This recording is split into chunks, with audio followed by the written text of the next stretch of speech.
Real Life Street Stars, man. We are here with another very important situation, a very important topic that we need to speak on. We need to get the public's attention on, and we need to, of course, address. Right now, we have, of course, Bishop Eli, Pastor Eli, the one and only. If you know him, you know him. And I'm sure there's a lot of y'all who know and kind of seen his conversations on the channel. And we also have, and I'm again, thank you for coming in, Mr. Tracy Haynes Sr. Thank you. First and foremost, right now, when I say the name Tracy Haynes, the world may know that name as a couple of weeks ago, there was a shooting at the Wilmer-Hutchins High School, in which, of course, it got not only our community's attention, but statewide, national, and worldwide attention as far as how school shootings normally go. And again, we're honored to have his father here to basically give us some insight on just what that situation was, what had taken place, and what led up to that. And we want to address it, and speak on it for the simple fact that, of course, we've seen the headlines. We've seen Tracy, of course, make a video in regards to giving a little bit of clarity on why he did it. And of course, his father has come in to, of course, speak on exactly what the backstory is. Bishop, before we get started, if you don't mind, how did you, of course, connect with Mr. Haynes Sr.? Well, everybody know me, so I think he called me or his brother called me, but we already know each other. So I know his whole family. And so, you're from Dallas, it's hard to miss me. So he called me, and I was looking at the situation. I told him, they need to hear your side, man. They need to hear the true side, or they need to hear a side that can make sense to the people, because social media always shape and form people's thoughts and mind. So I said, maybe you need to come out and let people know, your truth, and that's how we connect. But I know his whole family. There you go. And Mr. Haynes, how are your spirits right now? How are you feeling? Just kind of give us, the emotion that you're going through right now as far as just having this whole deal even befalling your family. Well, what I'm going through right now is it's so tough right now. I just got myself together going back to work. It's almost like it seems like it's kind of tougher. I don't know, it's almost like you're losing a mother or father, but this is my son. I don't even know how to compare that. It's a feeling. It's a shake. Definitely. Man. And your son, again, your namesake, how old is he? He's 17. 17, a child. Mm-hmm. So I want to address kind of what took place. Of course, yeah.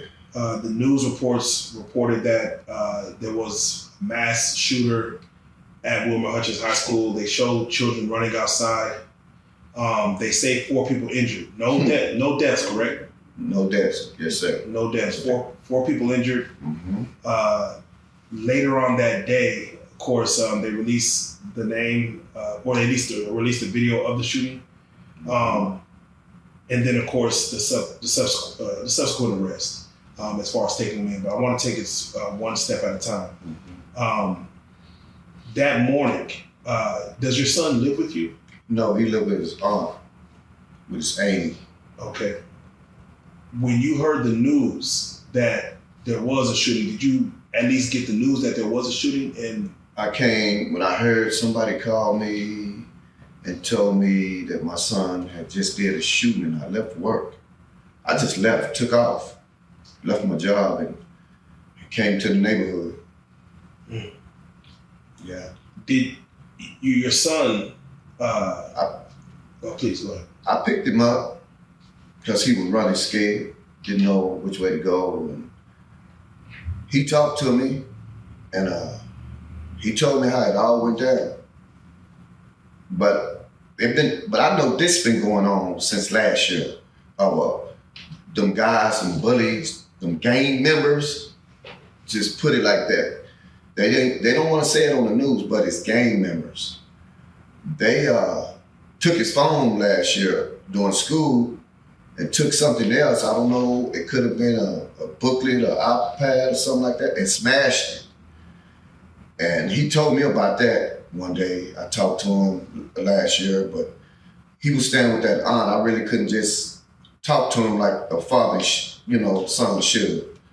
But I know that was going on, that beef was going on with them bullies last year, and it ended to this tragedy. And you had said off camera that this was a situation where he was being bullied. He was being bullied, and I know he was being bullied because I heard that Amy even said he was being bullied. She had to go up to the school for him being bullied at one time, and they not doing nothing. The school not doing nothing. They not just doing nothing. They not even telling the news. Them gang members. They saying those people, them are gang members. Yeah, I believe Wilmer-Hutchins had a school shooting just a year ago. Yes, sir. Where a kid brought a .38 revolver into the school. Yes, and sir. Shot an assailant in the leg. Yes, sir. Probably from the same type situation. I don't know the details of that situation, but to have another shooting because of this, your son did make a video saying that he felt that his life was threatened. And he was, because he told me, he said, Daddy, they told me around 4 o'clock. At 4 o'clock, they was coming to kill me and my auntie and my little sister, And he said, I just had, it pushed him so far till he couldn't call nobody. It felt like he just had to go on impulse. He had to go. He just know if he wouldn't have been able to do, I guess, what he did at school, it would have been more serious to him and his family. And, man, that's the reason he came back to the school to stop it before it got to 4 o'clock, before they got out of school. That's exactly what he told me. Yeah, you had mentioned that there was a song that was even made. Yeah, it's in the myth saying that it's a song going out about his mama dead, and he's gonna die with the mama, something like that. It's something, man. I don't know if he heard that, he heard it, he went on impulse on that, but they say it's a song out singing, somebody rapping a song saying that his mama dead and he gonna die next, something like that. The police chief has spoke on as far as saying that this situation was probably non-preventable. The doors were already locked. There was a friend or someone that let him in. Did he know that individual that let him in? I don't know, but my understanding, it should have been monitors there. It should have been officers there. Why is a kid allowed to open a door like that? Right. And it ain't it just being contained like it should, And they just had an incident like this just last year. No monitors, nobody in the hallway, come on. They had showed a course and they stated that your son had got into the place for 2 minutes before the shooting started. There's been video circulating as far as maybe 2 to 6 shots, and it seemed like he was trying to. He shot at the guys who he was into it, but he didn't try to shoot everybody in the school. He shot at the gang. He said when he walked in, Daddy, I seen them all standing in the crowd who just threatened me, and I tried to get every last one of them. And the one fell on the ground. He said he wanted to stop him. He walked up to him and he pointed the gun at him. He didn't cock it. He didn't try to put it. He looked at him and the dude was saying, please don't kill me, don't kill me. And he turned around, some told him to walk, just leave, go. He says, he just heard something like telling him to go, get away, go, run. And that's what he told me. And wow. There, I just took him right in, man. I said, well, son, you know, you can't hide, you can't run. I don't want nobody to hurt you, the police to hurt you. And that's when I took him in. I had to turn him in. I wasn't gonna let my son. He was too nervous to do anything. Right. They had mentioned that he, of course, got back in the car. He drove away, and then. Yes. Was that your car, Daddy? No, that was one of his auntie cars. Okay. How he was allowed to do all that, do the shooting, and walk right out back to the car and get in the car and leave? No. They say that as he left, I guess he was waving his hands in the. But see, he came up there in a car. But then when I saw the news, a Spanish guy said, yeah, he picked him up. He picked him up.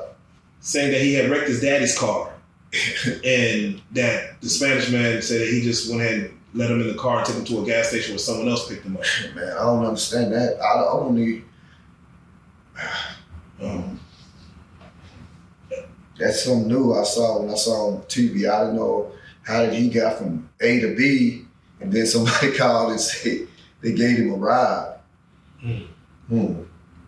What was, because of course, as the day went on, we did see that he did turn himself in to, I believe Smasher Topic was out there, the urban specialist. I didn't know nothing about that. The aunt called me, well, when he was getting ready, when we did all my talk, I did all my talking to him and said, well, you know you're gonna have to go to jail, son. I was telling him everything, and you're gonna have to go in there and take you off the shelf. You're gonna have to put yourself on the shelf and go in there as a man, because you're not gonna come home like that, son.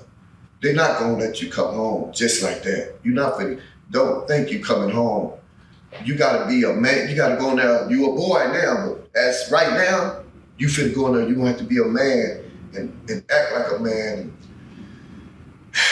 just try to do your best in there and stay away from a bunch of negative, people. No, definitely. And they showed that we saw the bond hearing where his bond was put at $3 million. And a week before, we had a situation where a young Frisco kid stabbed another kid. Right. And of course, took that young kid's life, and his bond was reduced from $1 million to $250,000. Your son didn't actually kill nobody. He didn't. Ain't nobody dead. Do you feel that bond amount itself is unjust? Yes, I do. Please speak on it. As far as did y'all tried to have a bond reduction hearing or a second one appeal the bond? No. Okay. It's the first one, and I'm not in on nothing because he do have a lawyer with the aunt, and I don't know nothing. So I don't know what's going on. Tracy's 17 years old. Yes, sir. And I want to let that be known that this is a 17-year-old kid that felt he had no other choice. In which the video that he made, have you got a chance to watch the video that he made? I watched it. I saw it. Can you tell what mentality, knowing your son, what he was in when he made that video? Yeah, he was scared. They had no threatening. He don't want to. He wanted to. He was trying to say he want to warn people, told people that they didn't do nothing. Ain't nobody gonna do nothing. So they say I wouldn't do it, but I had to do it. He was saying like I had to do it. He said he didn't want to do it. He didn't want to do this. They made me do it. I didn't want to do it. And he real respectful when he was talking in the video, saying, excuse my expression, but Yes, he didn't want to cuss, but he's like, I don't even want to cuss right now. Right, no, he didn't, because he grew up respect. Man. Yeah.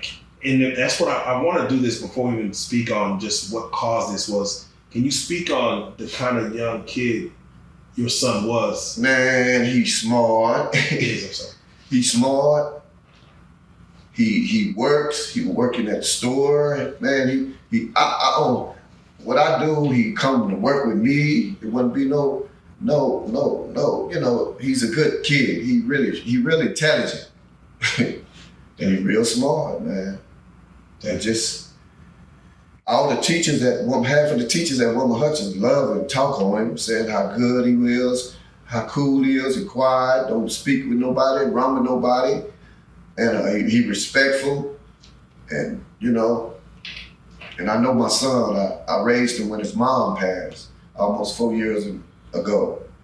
And I know he was, we just had our little fallouts and stuff like that, and you know. How did his mother pass, if you don't mind? She died on an airplane, she died on a Spirit airline, coming back from, you know, hanging out in, you know, in California and stuff. And she got up on the airplane and on Spirit Airline, and when the plane went to take off, she had a panic attack. And they brought her back, they brought her somewhere down in Mexico where she was deceased. Wow. Yeah, it was tough. And my kids, they was much younger then. They was 11, 12, they were young. No, definitely. 13, and that took a toll on and my son. And I know my kids right now, they still is affected still by that today. Because they mama was young, they young, you know? Exactly. No, that's tragic. It's a toll. I'm still based on dealing with that right now. And he had said that his mom is gone. He said I think he said his grandma or his aunt. Grandma, his pops, dad, you know. So he was already dealing with loss. Losses, and that's, yeah, a lot of, and how his mama died, and his Paul and his grandma, that just overpowered his brain, had him thinking. I don't know if he was suicidal sometime, because he said, when I seen in the video, he was talking about killing himself, and I know he ain't never said that to me like that. Wow. Have you got a chance to speak with him? No, the phone system is messed up down there. They gave me I tried to call him. He tried to call me the other day, and it was like a 15-second call. Hello, hey, son, I love, click, and hung up. I ain't heard nothing else from him till I ain't heard nothing. And I do have money on his phone to talk to him, and I don't know what's really happening, what's going on. Okay, well, definitely my prayers first and foremost are going out to you and your family. Again, this not only, as we watch the news reports, we were seeing them, of course, speak on what happened, and again, they're not giving the full details inside of what actually took place with this scenario. That's why we're here to have this conversation. And Bishop, if you don't mind me bringing you back into the conversation, as far as, you know, we've seen this time and time again to where kids normally are backed into a corner when they're being bullied. A lot of these younger kids are now carrying guns, switches, extendos. They're rapping about it. They're on IG with it. They're on TikTok with it. They're showing people. And to get into an argument with someone that has physically shown that they are brandishing weapons, sometimes, and they make a threat to your life, and no one's listening because it's just words, they say. Sticks and stones is what they say. Mm-hmm. But when it becomes guns and stones, we have to look at this as for what it is, that this was a child being bullied and saw that he had no resort but to try to stop it. And even in the moment of him taking someone's life, he still had a moment of clarity to walk away from doing that.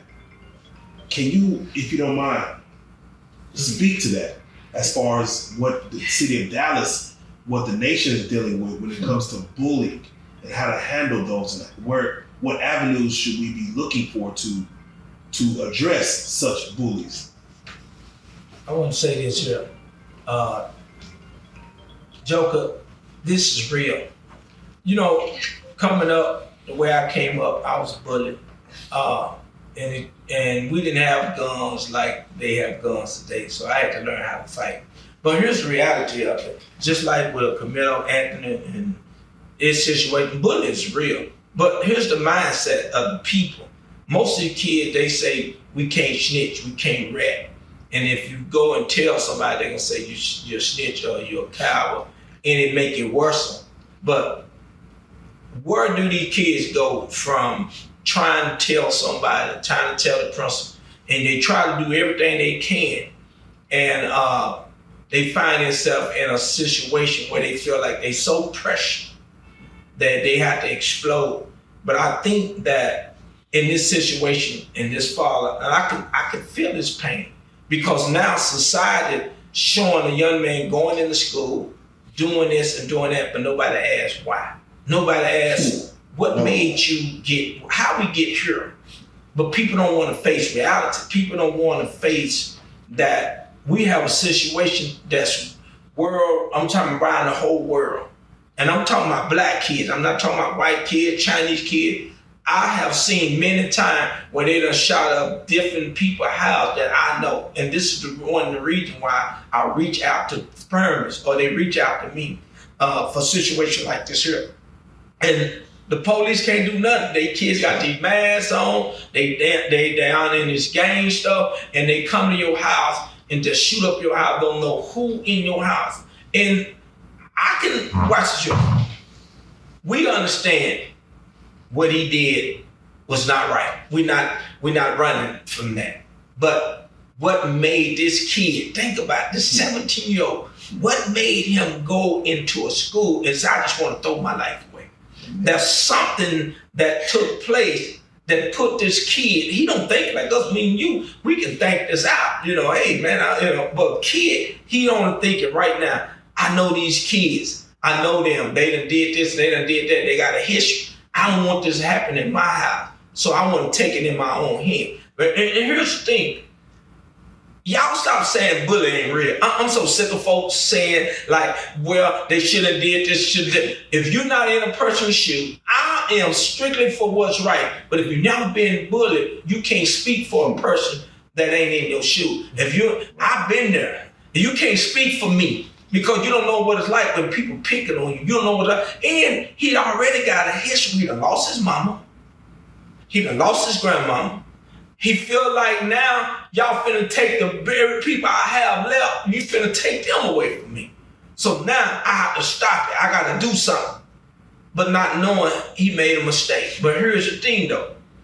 That's the reason why, when the kids come to y'all, and you don't do nothing about it, where we go? Where we go from here? I done been talking to a bunch of parents, like this Camilo Anthony thing. Nobody got the facts. Everybody done judge these folks. They done say they this. They done try to make them look bad, but nobody just look at it and say, okay, what happened?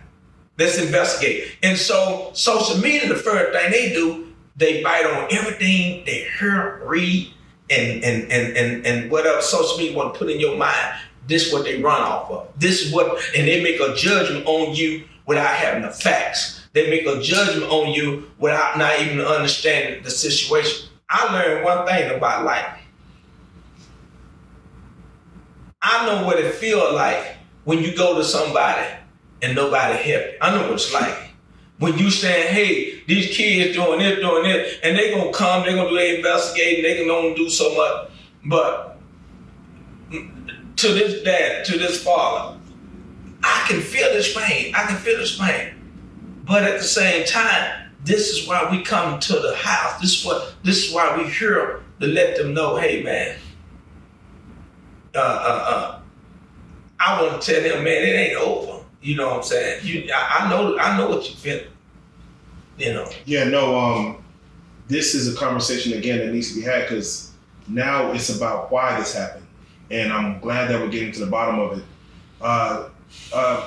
Mr. Haynes, they're going to want to know, and they're going to want to ask the people who are receiving these messages, how does a young 17-year-old get a weapon?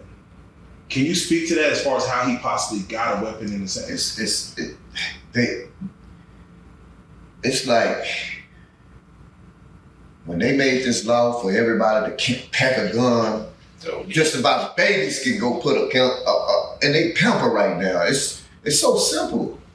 You can get a gun from anyone. they making guns. They making them. It's common. Yeah, no, I seen a 3D printed gun that you could make in a. Yeah, and it's real. And it's real. And the key. Man, you can get a gun just about anywhere, man. So for him, you don't quite know where he got. I don't know where it came from, where he got it from, who made it, but he had it. He had a gun. Before then, have you ever heard of him brandishing a gun? Or No. Had he ever know, like, Dad, I know how to shoot. I went out. Have you I ever ain't never taught him to shoot. I have. He ain't never been hunting with me. And I hunt. And Joe, I'm gonna say this right. When you said how did kids get guns, man, I'm just gonna be real with you. Man, everybody got a gun.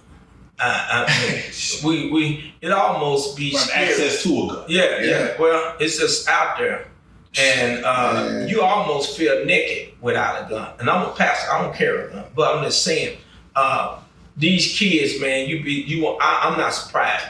A lot of kids got guns, but here's the thing, and like he said, but when you're dealing with gaming, when you're dealing with bullets, when you're dealing with kids that got everybody know who they is, you got to put yourself in that mindset. Everybody know who they is.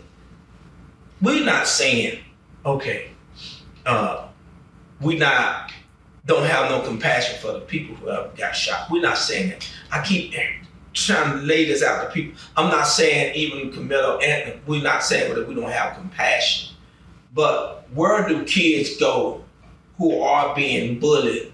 One kid defend himself in his own way, kept 2 boys off of him, and nobody tell a real story. You hearing pieces, and we don't, we still ain't got clarity on that. Then you got people who done judge you and not knowing what you go through daily. It's easy to say, stop doing it or don't do this. It's easy to say that until you end up people shoot. And a child, I'm gonna be honest, as a child, I don't think like y'all think. I'm thinking like these kids gonna get me. And so, or you trying to disrespect me, you trying to hurt me. The only thing I'm gonna do is what I feel that I can do to protect myself. And this is why we got to re-educate our kids. This is why we have to take bullying serious.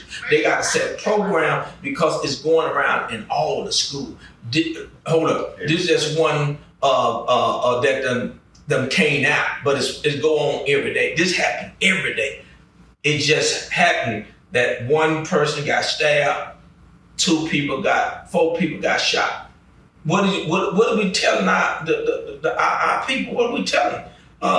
We need to take this more serious, Joe. It seems like it got taken serious because it happened at a school. But like Mr. Haynes is saying, his son went up there by 4 o'clock because he thought they were going to come to him, harm his family. I think he has a niece and nephew, correct? Or he stayed with his aunt. He tried to beat them to the punch. He left. He tried to beat them before 4 o'clock afternoon when school is out. Because I guess the guys had their own cars. They can get to where they want to go. But I guess my son said, in his mind, he told me like this though. I had to get them before 4 o'clock. Because that's when they was gonna get me and my whole family. And shoot the house up. He knew they were coming. Oh, they knew that? Yes. He knew it. He said, Dad, I know they were gonna come. They said they gonna kill me. That's what they do. That's my what family? That's what they do. They shoot these houses up. Around these ages, these are kids that go and shoot your house up. And he might have known that. He know that what intentions would be. I hate it on both ends. And he just tried to stop it. This is known for to shoot around the world. They shoot your house up. They don't care who in it. Yeah, and that's what I mean as far as it gaining the attention that it needs to get about the scenario of what causes, because if it didn't happen on school grounds and it happened in the neighborhood, at the house or at the apartment, wherever they are, it might just be another 6 o'clock news story of a shooting and we not even put eyes on it like we're doing now. Right. But because it happened at school grounds, it almost forces us to take a look at it and address that. I like again, we don't want other kids in danger. We don't want to put kids in danger, but it's almost to the point where young Haynes was crying for help and had to go to the place of where he had to say, this is the only place I know they're going to be in. And these are all young kids. Because these are students. But you know what, Joker, you saying something, man. Oh, you just said something that I ain't even see it.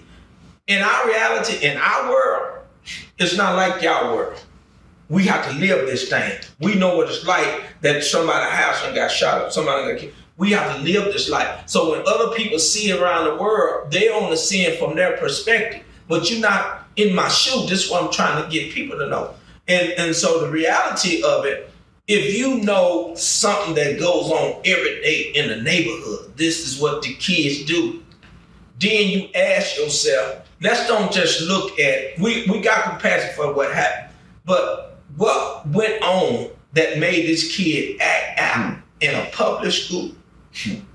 Now, you said it good. If it didn't happen in the school, we wouldn't be here. The nation couldn't. Now maybe somebody's ready to do something about it. But because it happened in the school, thank God that nobody got killed. Maybe we can take bullying more serious. Right. Maybe God is trying to tell us, hey, listen to your kid. Maybe God is trying to show us, hey, this is something need to be dealt with in a different way. We can't keep letting these kids come from school and you go into the office, you talk to the principal, and nothing being done about it.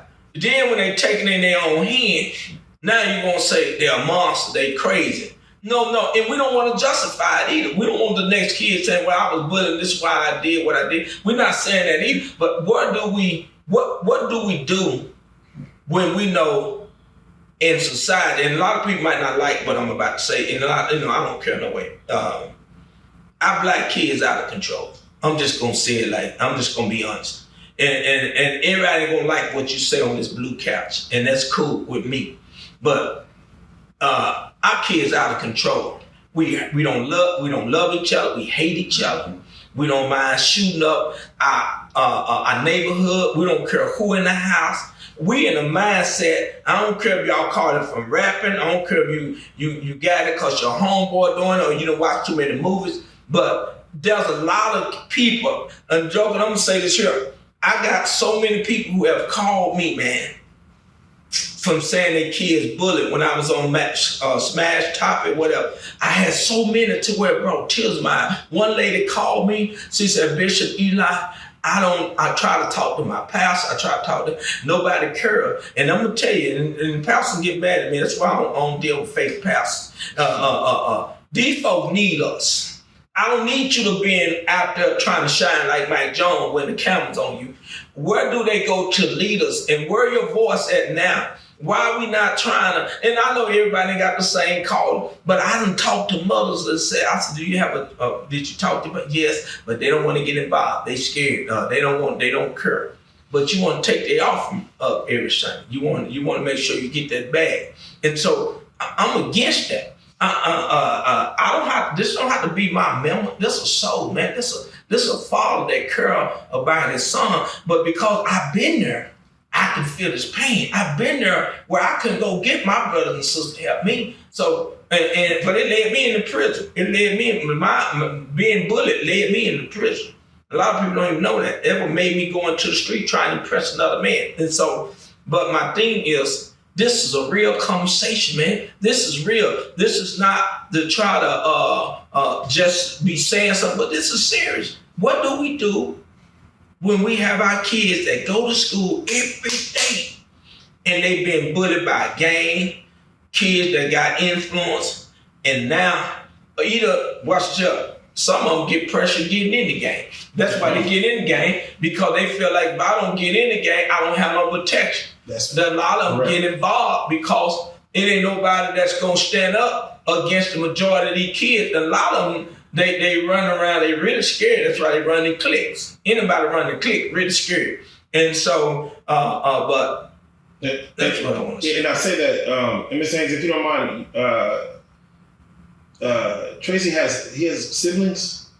Yeah, you do. We have a oldest sister. She is she just turned 20, and his baby sister, she's 17. Well, 16. Finna be 17, and she finna have her birthday on the 1st.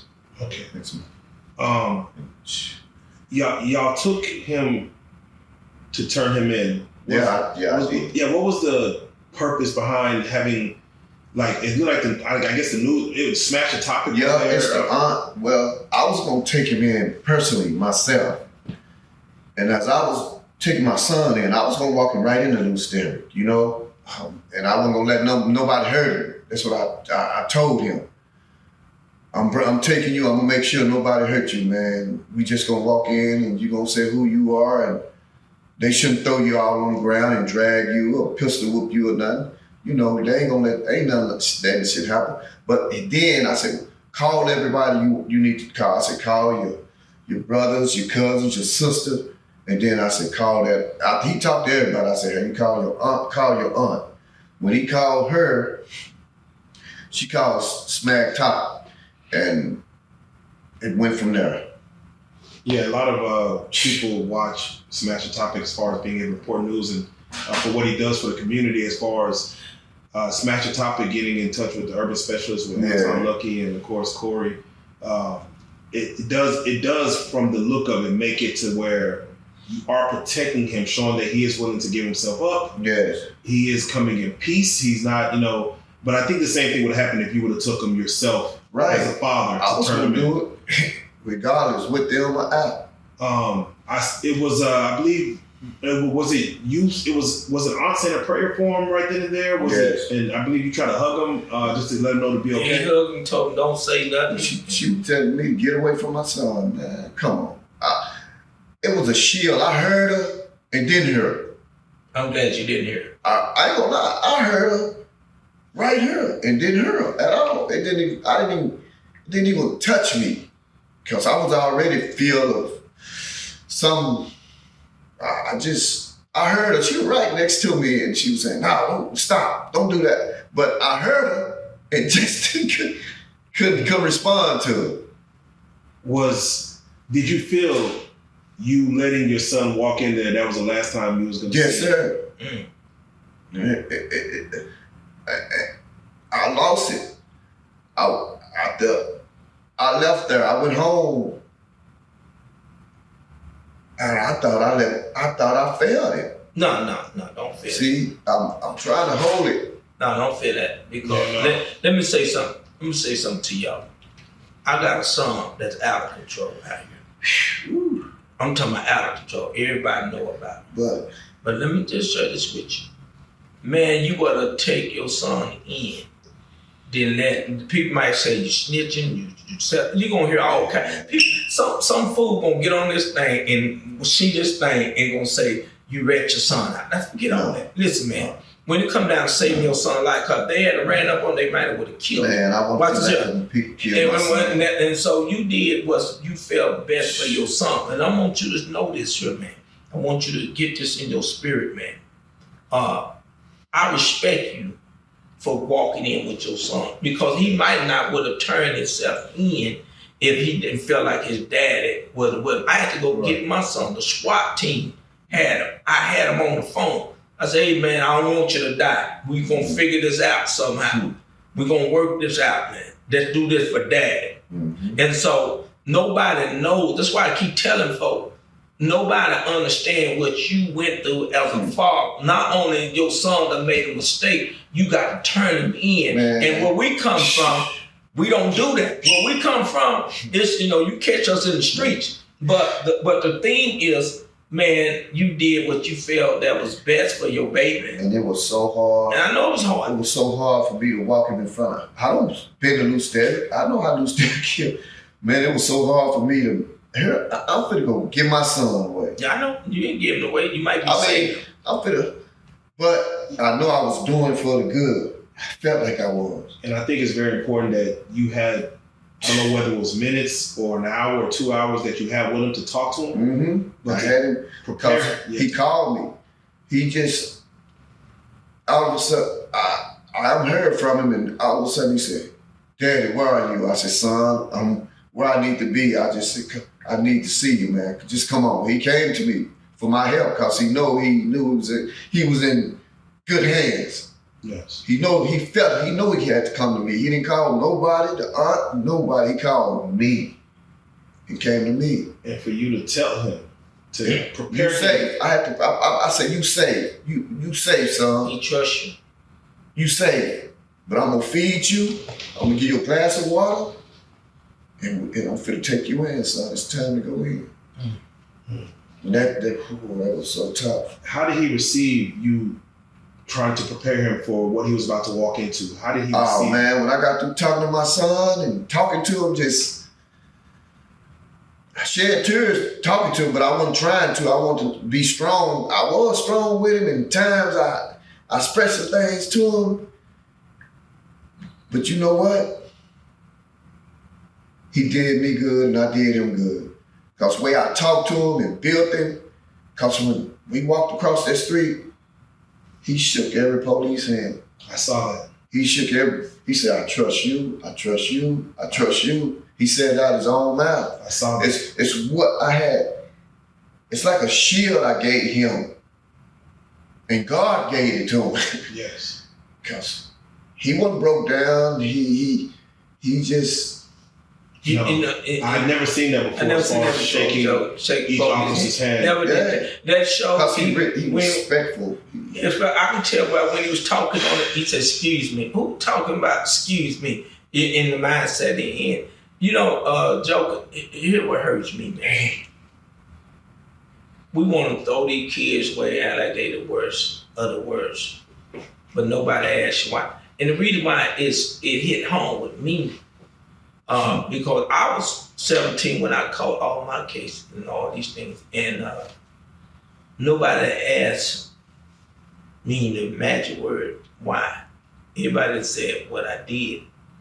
And I hate to bring up Camilo Anthony situation, but when I met, when you meet a kid that's respectful, and people that's in the airways trying to make it be a white and black thing, but they never really reach these kids where they need to be reached at.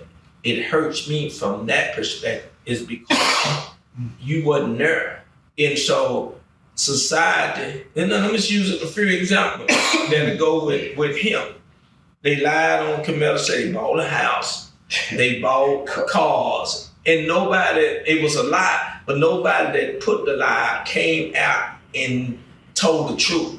They don't care about the truth. They don't care about your situation. They don't care about why your son did this. You know, the only thing they care about is what they trying to get out the deal. And nobody care. That's the reason why I tell people all the time, man, don't preach to me if you don't care for me. If you don't, I don't want to hear a sermon. I want to see one. I want to know you love me. I don't want to, it's too much game in the world. It's too much, it's real out here. This ain't no game, man. You know what I'm saying? Only reason why I'm on this couch is because of the grace of God. The thing that I did, and people that know me, it's no way I'm supposed to be here. It's impossible. I ain't supposed to be here. But because of the grace of God, in your son's situation, God allowed things to happen in our lives, man, to get people attention. Yeah. Your son ain't the only one who was crying out. He just acted out. But there's other kids that's going to school every day, walking in fear, worrying about some game, worrying about some people that's pressing them. They do it every day. So we need a system. We need somebody that's willing to, this is my thing. This is my solution. We got to go into school and tell these kids, what do you do before you get in this situation? And the magic word people always want to run and holler about, snitching, ratting.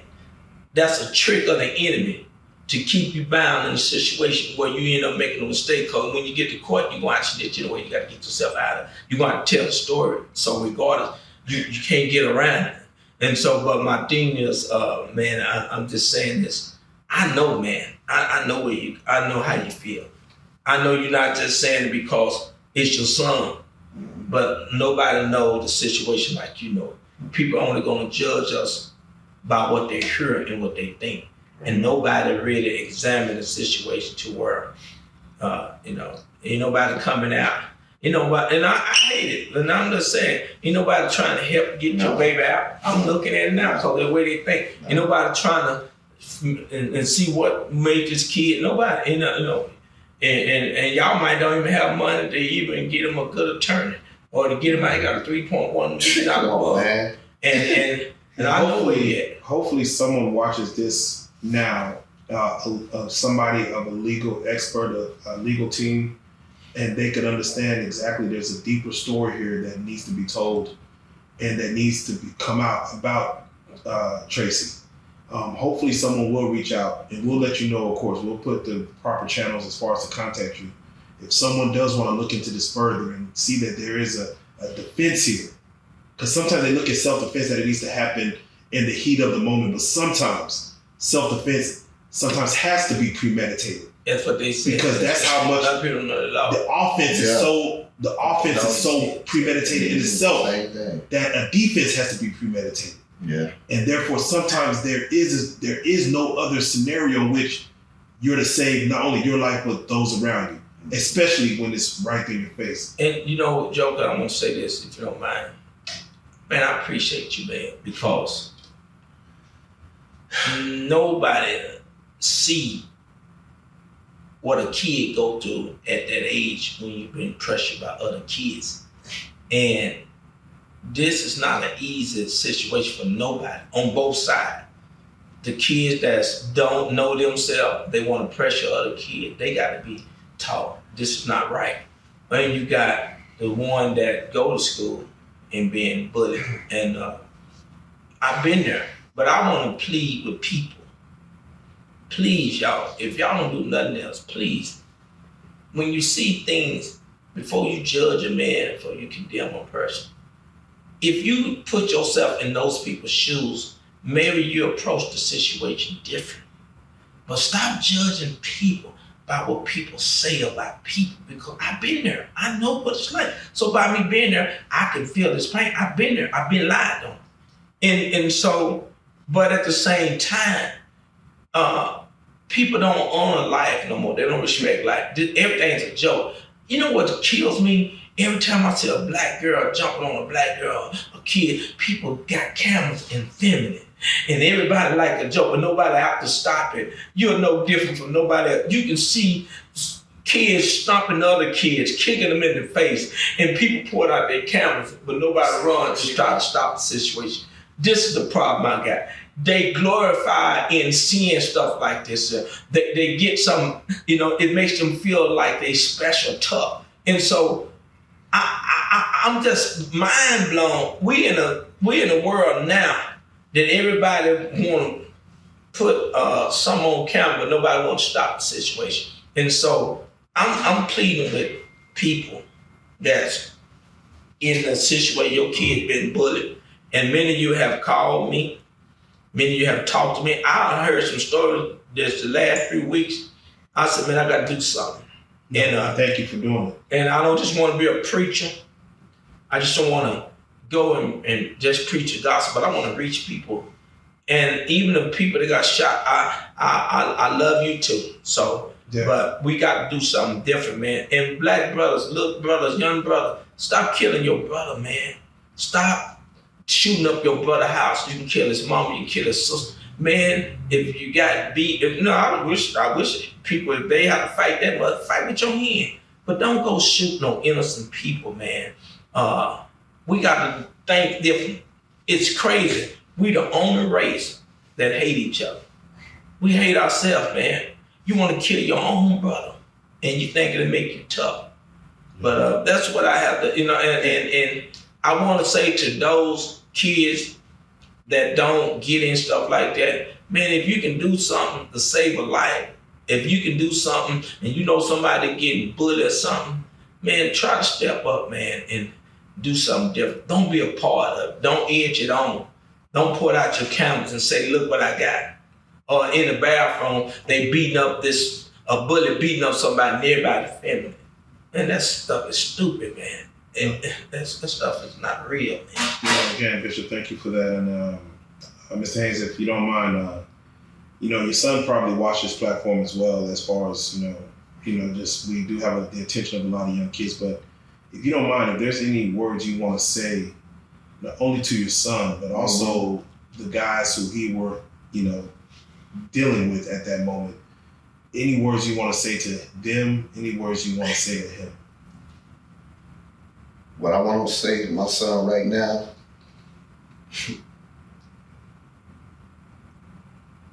I love you, son. Every time I look in the mirror, I see you. It's tough. I'm not going nowhere. I'm gonna be with you till I'm here or till God take me. I love you and I miss you so, so, so much. I miss you, son. You don't know. You just don't know how much I miss you, man. Y'all my last of the last. I only have 3 of y'all. But you still with me too, in my heart and soul.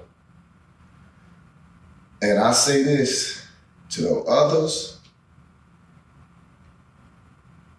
it didn't really have to go like this. It didn't really have to be like this, man. It just, I don't have too many words to say for him, but No, definitely. I can't say nothing nice to him, but it shouldn't have to go like this. It just didn't have to add up like this. Definitely. And I'm looking at you as a father to just, again, the respect and the love you have for your son. Hopefully those young men have the same type of fathers that's like you, Sure. that could get in if they're not in their son's lives, get in their lives now. If anyone who has a son out there who you haven't called or haven't talked to in a while, get in his life, find out what's going on. Look under his bed, look in his closet, look in his book bag. Find out what's going on and ask the questions. Ask the tough questions. Don't just be their friend, but be a father. So I have to say I definitely appreciate you for coming up here and speaking your truth and having the strength to even come talk about the situation, having, said what's going on, and you guys are still dealing with it. You guys are still fighting the fight. I want to let you know that you do have a voice here. If anything does changes or needs to be updated, any word or message we need to get out, please come back. Use us to help you, help your son, help anyone else who needs it. And we definitely appreciate you. Bishop, again, thank you for allowing us to be able to, thank you for bringing Mr. Haynes in to speak on this matter. And again, I want to thank you for listening. No, I appreciate it. We appreciate it. We thank Reallyfe Street Story. And in my closing, I love y'all. And we just real. And I just feel so sad for some reason. There's so many kids going through. If I didn't get all these phone calls from being on Smash Topic, and I didn't know that many kids get that bullet. I didn't know that. And one young lady called me. My mother called me and said her daughter 12 got raped at school and nobody want to do nothing about it. And some bullets. And I said, rape? She said, yeah, she was crying. Then I got another lady call me. She showed me guns, and her son got all these guns, and he's 13. And so my mindset is, man, I got to do something. I just can't preach just on Sunday. I got to get out here. I'm from the streets. I got to get back to the streets. And people judge me by even being on this blue couch. And I hear preachers say, a real preacher don't be on the blue couch, Hey, y'all, let me tell y'all preachers something. I'm not like you. I don't come from where you come from. I come from here. I come from the pitch. I come from Park Road. I come from South Dudley. And I was born in a place that we didn't eat every day. I was born in a place, I don't know what it's like to knowing that our bills paid. I know what it's like to go hungry. I know what it's like to see my mother raise 6 kids by herself. So I'm different from you. Don't judge me because I'm on this blue cap. I'm on this blue cap for people like him. I'm on this blue cap for people who done went through what I went through. I'm on this blue cap because I know it's real. Y'all don't think it's real. And so if we do something wrong, then you're gonna say we done lost our mind. So I'm trying to keep kids and fathers from going through certain things. That's why I'm on this blue couch. I'm not here to get famous. I'm not here, I don't get paid. I ain't trying to do nothing.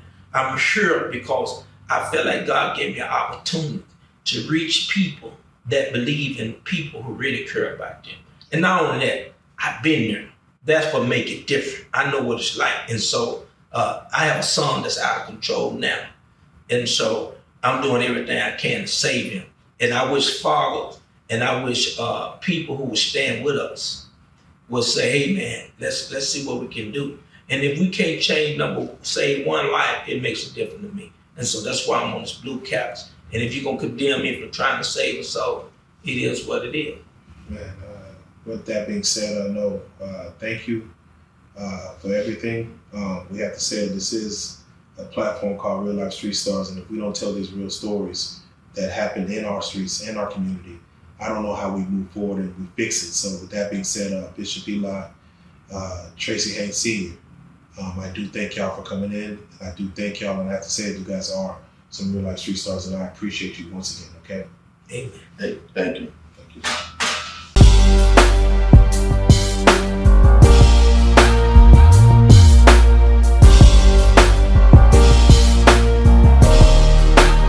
Shout out Reallyfe Street Stars, nigga.